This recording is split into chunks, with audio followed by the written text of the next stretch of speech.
برضو بص على الجمله. بيقول لك هنا انا عندي مشكله في الموبايل.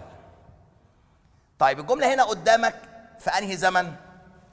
هتبقى هنا عندك I had واحده I had a problem with mobile. انا عندي مشكله في الموبايل.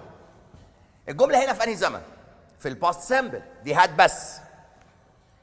طيب لما اجي انا بقى احولها لكلام غير مباشر، طب هنا دي باست سامبل، يبقى انا لازم لما اجي احولها اخليها ايه؟ باست سامبل برضو ولا باست بيرفكت؟ الاولى he told me that he has had a problem with his mobile، ولا he told me that he had a problem with his mobile. طب دي باست سامبل، لو انا هنقلها هتبقى باست سامبل ولا باست بيرفكت؟ باست بيرفكت اللي هو هاد وتصريف ثالث. فين الهاد والتصريف الثالث؟ طب دي هاز هاد ما تنفعش، هاف ما تنفعش، هاز بس ما تنفعش، الوحيده اللي تنفع هاد والتصريف الثالث. طيب ده كده بالنسبه للجمله الخبريه. لو خدت بالك احنا من البدايه للنهايه بنعمل ايه؟ كل اللي بنعمله قلنا اندايركت، بننقل الكلام، طالما هننقل الكلام بنحول الزمن. طيب تعالى كده نشوف تاني حاجه اللي هي الجمله الاستفهاميه. طيب تعالوا بقى كده يا شباب ناخد الجزء الثاني عندنا اللي هو الجمله الاستفهاميه. بصوا بقى كده معايا. كل ما قيل على الجمله الخبريه ينطبق حرفيا على الجمله الاستفهاميه. ما هو من الاخر كده الكلام الاندايركت الغير مباشر جمله استفهاميه خبريه، انا بنقل الكلام، طالما انا نقلت الكلام لازم احول الزمن. طيب احنا في الجمله الخبريه لو تفتكر كنا بنحط قبل كلام الشخص المنقول كلمه ذات. اما هنا في الجمله الاستفهاميه هتيجي سيادتك قبل كلام الشخص المنقول وهتستخدم حاجه من الاثنين، يا اما اداه الاستفهام نفسها يا اما if or whether، ثم السبجكت بلس verb. يعني ايه يا مستر؟ كل اللي احنا قلناه هناك هينطبق هنا حرفيا، بس الفرق الوحيد ان انا هنا كنت باجي قبل كلام الشخص بحط ايه؟ بحط كلمه ذات. انا مسافر بكره، بتقول ده المستر قال انه هيسافر بكره. انما لو كان السؤال بأداة استفهام، يعني ما اجي اقول لك جمله زي كده، يقول لك هنا في الامتحان where did you go yesterday؟ رحت فين امبارح؟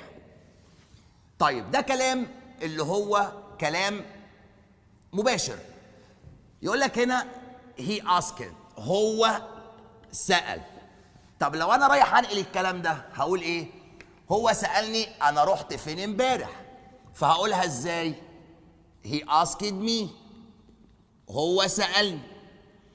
where زي ما هي. did you go الكلام هنا في انهي زمن؟ في الباست، لازم انت تحوله للباست بيرفكت. هنا خد بالك الفاعل ثم الفعل، فيرب تدوع على طول ما بيتكتبش، يبقى اقولها where I did you go the past، يبقى where I ايه؟ I had gone the day before، انا كنت فين اليوم السابق. بص كده he asked me، بعد كده اداه الاستفهام زي ما هي. الجمله هنا did you go، طبعا عشان ده سؤال فالفعل المساعد الاول، لكن لما اجي اعملها بحط الفاعل الاول where، وهي دي اللعبه خد بالك. where I had gone the day before. تاني يقول لك في الامتحان جمله زي كده how can you help me؟ ازاي تقدر تساعدني؟ يقول لك هنا he asked، he asked علي، هو سأل علي. طب لما اجي احولها لكلام غير مباشر اقول هو سأل علي ازاي يقدر يساعده، هقولها ازاي؟ he asked علي how، ازاي هو يقدر يساعده؟ هتبقى how he كان بقى ولا could؟ how he could help him، ازاي يقدر يساعده. ده لما يكون السؤال زي ما انت شايف اهو بأداة استفهام، ادي وير وادي هنا السؤال بكلمة هاو. كل اللي عملناه حطينا هاو زي ما هي، حطينا وير زي ما هي. لكن لما اجي اسالك سؤال زي كده بقول لك هنا ايه؟ Have you finished the mission؟ هل انهيت المهمة؟ وبقول لك هنا he wondered، هو بيتساءل. يبقى هو بيتساءل لو انا انهيت المهمة. انا هنا هقول ايه؟ لو. لما يكون السؤال بهل لازم تستخدم يا if يا whether. whether يعني لو او سواء. فهقولها ازاي؟ نفس الكلام. he wondered، هو تساءل. if الفعل الاول يبقى if I have تبقى had. if I had finished the mission. طيب برضو بنفس الطريقة عشان نفهم أكتر ما تلخبطش. هنقعد نلف وندور، هنقول كلمة واحدة يا ابني. مع تحويل الكلام من دايركت لاندايركت لازم تحول التنس. يعني عندك هنا ادي برضو مفتاح الحل، ادي الكي انسر. عشان تحل هنا الجملة الاستفهامية هعرف ازاي ان الكلام ده منقول. هتلاقي كلمة asked سأل، هتلاقي كلمة wondered تساءل، هتلاقي كلمة wanted to know عايز يعرف، هتلاقي كلمة inquired استفسر إلى آخر ده. بنفس الطريقة احنا هناك كنا بنحدد زمن الجملة بعد كلمة that. هنا هقول لك كده يتم تحديد زمن الجملة بعد حاجة من الاتنين، يا إما أداة الاستفهام يا إما if or whether. وبنفس الطريقة تعال فكرني يلا. احنا قلنا لو الكلام في البريزنت انت هتختار ايه؟ باست ايا كان بقى شكله. لو كان الكلام في الباست احنا هنختار الباست بيرفكت had بلس باست بارتيسيبل. لو الكلام في الفيوتشر هنختار يا اما would plus infinitive was aware going to، او الباست كونتينوس اللي هو was aware plus verb plus ing. برضو بنفس الفكرة choose نفس الكلام. وهنرجع نقول اوعى تنسى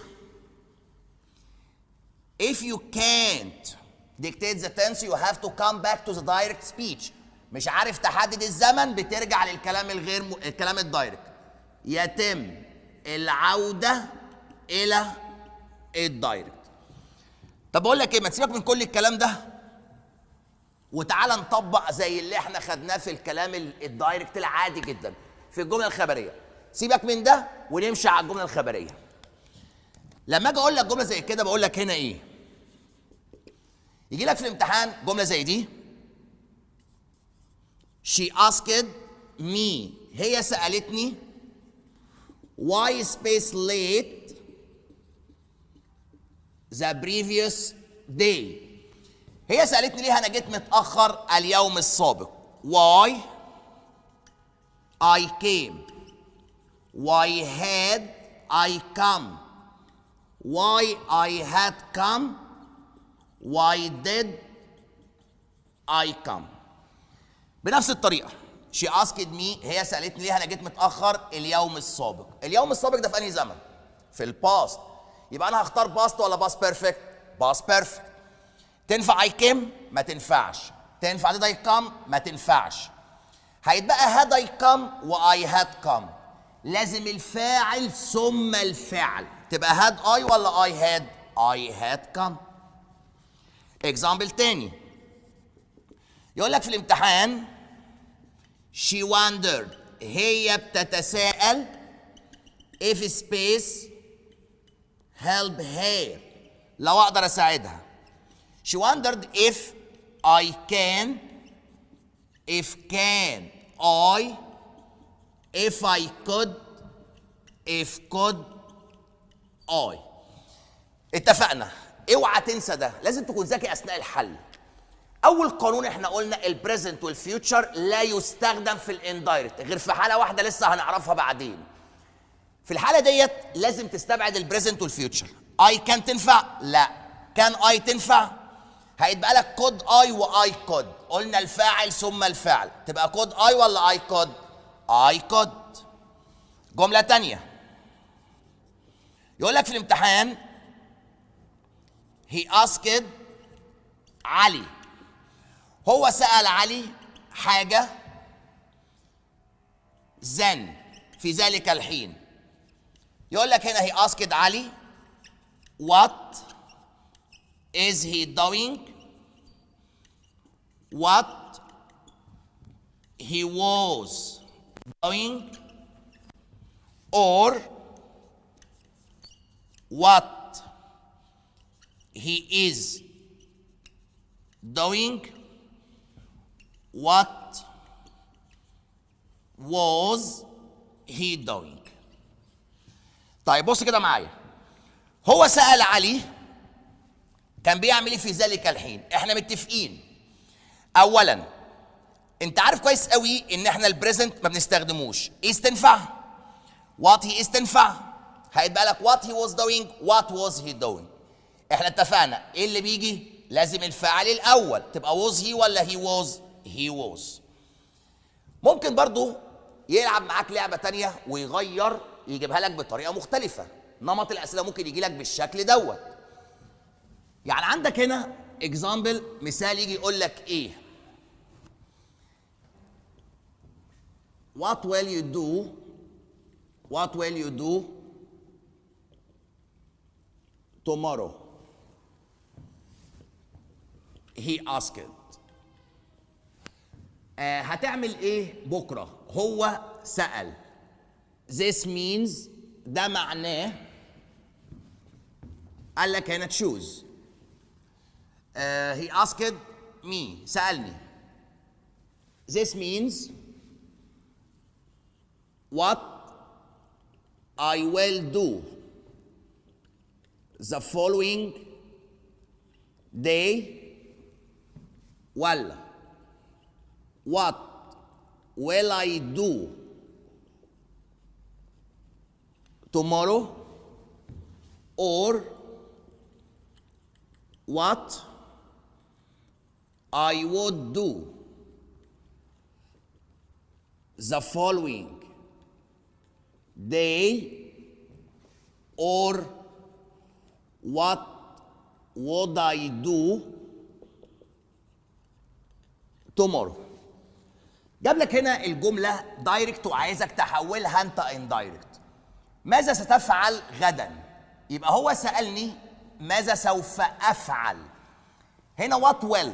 طب أنا لما أجي أحولها تبقى will ولا would؟ ماشي. في عندنا اتنين would.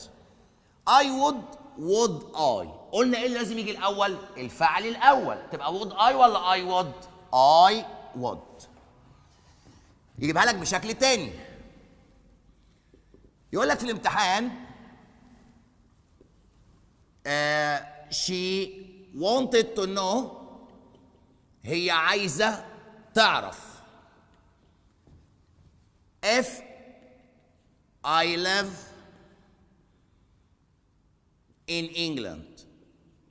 هي عايزة تعرف لو أنا عايش في إنجلترا. if I lived in England، لو أنا عايش في إنجلترا. قال لك هنا this means ده معناه إيه؟ يقول لك هنا اختار. هي عايزة تعرف لو أنا عشت في إنجلترا. يبقى هنا أصل الجملة ده معناه إيه؟ she asked me، هقول she wanted to know do you live in England or she wanted to know، عايزة تعرف Did you live in England؟ يقول لك هنا she wanted to know had you lived, have you lived in England, or she wanted to know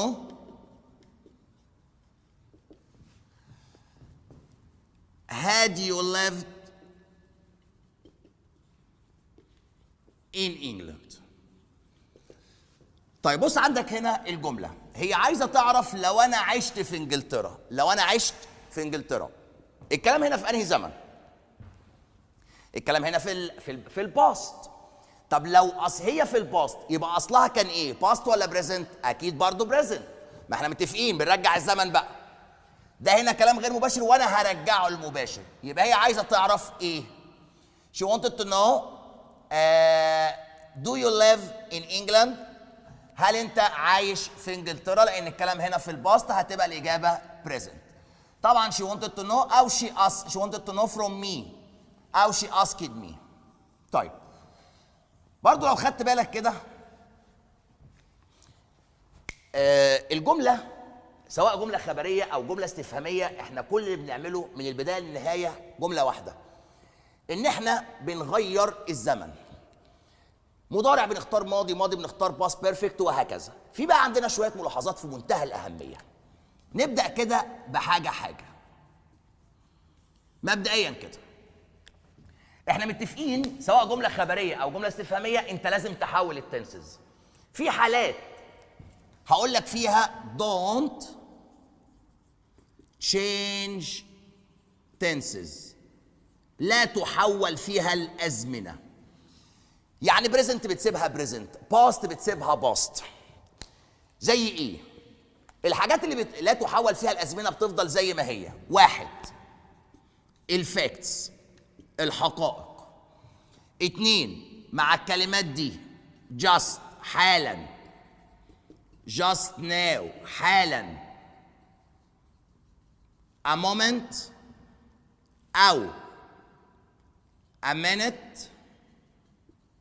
ago. وينفع كمان short time ago.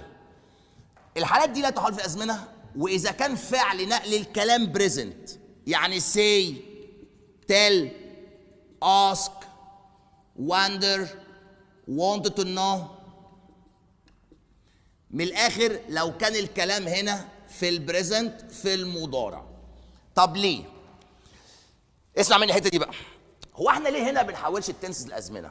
لما قلت لك انا بشرح الدايركت، طلعت بره قلت لصاحبك ده المستر شرح الدايركت. طيب لما اجي اقول لك بقى ايه؟ القمر بيدور حوالين الارض. كمان 50 سنه قابلت واحد صاحبك هتقول له زمان في مدرس قال لي القمر دار ولا بيدور برضه؟ اكيد بيدور لانها حقيقه. غيرتها؟ زي ما انت ما غيرتهاش احنا كمان مش هنغير الحقيقه. بالمناسبه حقيقه مش مقصود بيها حقيقه علميه. يعني بقول لك اسمك ايه؟ قلت لي محمد. كمان شهرين هتقول اسمي كان ايه؟ ولا اسمي ايه برضه؟ اسمي ايه؟ طيب انا بشرح الدايركت، بتقول لصاحبك ده المستر حالا شرح ولا بيشرح؟ اكيد بيشرح. ما هو صحيح يا مستر حالا يعني الكلام لسه بيتقال دلوقتي. طب ما هو بالعقل طالما الكلام بيتقال دلوقتي هحول التنسز؟ لا. لو كان فعل الكلام بقى ايه؟ لو خدت بالك احنا اول حصه عمالين نقول ايه؟ asked wondered wanted to know said كله في الباست. انما هنا لو بريزنت ما بنحولش الازمنه. طب ليه؟ انا بكتب الدرس، قاعد انت وحد من اخواتك بتفرج ولا حاجه، بتقولوا ده المستر دلوقتي كتب ولا بيكتب؟ دلوقتي ده المستر بيقول انه ايه؟ بيكتب. يعني الحالات دي يا مستر ما فيهاش تحويل ازمنه. من الاخر لو انت لماح هم دول بس اللي بقف عندهم من غير تحويل ازمنه. ومعاهم كمان بعض التعبيرات زي I'd rather، عندك I'd better. الحاجات دي كلها لا تحول. يعني اكزامبل يقول لك في الامتحان منى had just told هدى، منى حالا اخبرت هدى that she space to the cinema tonight. منى حالا اخبرت هدى ان هي هتروح السينما الليله. that she ايه؟ that she is going، that she went، that she was going، that she had gone. بنفس الطريقه احنا بنحدد الزمن بعد كلمه ذات. طب هنا تونايت النهارده ده مضارع، المفروض انا استخدم ايه؟ ماضي، بس في هنا كلمه ايه؟ just. طب لما يكون في كلمه just بتحول ازمنه وتفضل زي ما هي؟ تفضل زي ما هي. يبقى في الحاله دي هقولها went ولا is going؟ is going. تاني يقول لك في الامتحان he wonders هو بيتساءل if I space visit him tomorrow. هو بيتساءل لو انا هزوره بكره. if I would visit، if I will visit، if I had visited or visited. بص معايا كده، هو بيتساءل لو انا هزوره بكره. الطبيعي ان انا احول الجمله فيوتشر يبقى هستخدم كلمه would، بس في هنا wonders. wonders ده في انهي زمن؟ بريزنت مضارع. قلنا لما تكون الافعال دي ask والحاجات دي بريزنت بنحول ازمنه؟ لا، يبقى tomorrow هتفضل زي ما هي وتبقى الاجابه will visit. دي اول حاجه في الملاحظات. برضو حاجه تانية، في عندك هنا الفرق بين الكلمتين دول. في عندي كلمة ask وفي عندي كلمة اسمها wonder. أنا عندي كلمة ask يعني يسأل، wonder يتساءل. وفي عندك كمان كلمة زي عندك الفعل said، وعندك هنا كلمة told. ساعات طالب بيلخبط ما بينهم. انت عندك هنا كلمة said اقول ايه؟ said to me، he said that، وممكن يجي وراها فاعل وفعل. he said احمد traveled. لكن عمرك قلت he told to، he told that، دي بيجي وراها الاوبجكت المفعول. he told me، he told علي الى اخر ده.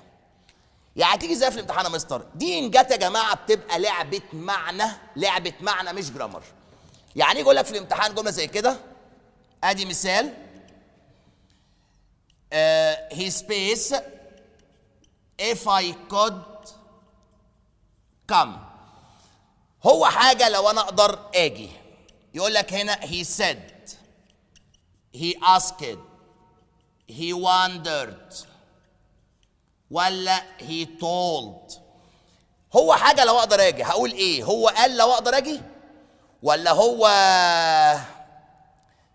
سأل لو اقدر اجي، ولا هو تساءل؟ اكيد تساءل، يبقى he wondered. لكن سأل اقول he asked me، سألني، he asked him. دي حاجة. برضو عندك دي حتة صغيرة كده بس ممكن يلعب بيها في الامتحان، وارد. الفرق بين كلمة if weather، انت عندك كلمة if وفي عندك هنا كلمة تانية اللي هي كلمة weather. الفرق بين الاتنين لو اختبرك فيهم يعني، if دي لا يتبعها or not، ما ينفعش اقول if or not. انما weather يتبع، يمكن ان يتبعها or not. يعني ايه؟ يقول لك جمله زي كده في الامتحان يجي لك في الامتحان جمله زي كده: he wanted to know. هو عايز يعرف. space or not I would attend the party. هو عايز يعرف سواء او لا هحضر الحفله. يقول لك هنا اختار if that whether or then مثلا. طبعا هنا الناس اللي موجوده فيه هنا كلمه or not، يبقى هستخدم هنا if ولا whether؟ هنستخدم كلمه whether. طيب تعالى كده نلخص الفيلم ده كله على بعضه كده في كلمتين ما تنساش. سواء كانت الجمله الخبريه او الجمله الاستفهاميه. الناس بقى اللي بتسمع كده استاذنكم جميعا، اللي انا هقوله دوت لازم تكتبوا ملحوظه عندك في الكتاب. واحد، اول حاجه تبقى ذكي في الحل. اول حاجه انا هشوف الجمله في فاكت جاست ناو ا مومنت، في حاجه من دول لا، يبقى واحد لازم استبعد البريزنت والفيوتشر، ما هم دول بس اللي فيهم بريزنت وفيوتشر. بعد كده اتنين، كل المطلوب مني احدد زمن الجمله. بريزنت اختار باست بيرفكت، فيوتشر وود، سواء جمله خبريه او استفهاميه. واوعى تنسى لازم بعد السؤال اداه استفهام او اف او وذر الفاعل ثم الفعل. وافتكرها دائما في الدرس، اول حاجه المستر قال انا بشرح، طلعت بره قلت المستر شرح، يبقى هنقل الكلام بحول الزمن. طيب ده كده عندنا الجمله الخبريه، ودي عندنا كده الجمله الاستفهاميه، وده كده يعتبر الجرامر بتاع يونت 10 و11. نشوف بعض الاسئله عليه برضو وازاي نحلها. بس الاول كده علشان نعمل كده نحل مع بعض ريفريشر مايند، اللي هو الجزء اللي بيبقى فيه نسبه رخامه. تعالوا نشوف الاول اهم الكلمات اللي موجوده في يونت 10 و11 سريعا كده نشرحها، وبعدين بعد كده نبص على اهم الكلمات. طيب تعالوا كده يا شباب بقى نشوف الفوكاب. عندنا اهم الكلمات بتاعت يونت 10 و11، يونت 9 و10. نشوف كده مع بعض، كله يفتح معايا كده. في عندك هنا في الكتاب بيج 4، في عندك اول كلمه applicant اللي هو متقدم لوظيفه. في عندنا appointment اللي هو موعد. CV اللي هي السيره الذاتيه. طبعا في عندك في فرق بين الكلمتين دول. في عندك كلمه اسمها برضو، في كلمه اسمها biography، وفي عندي كلمه اسمها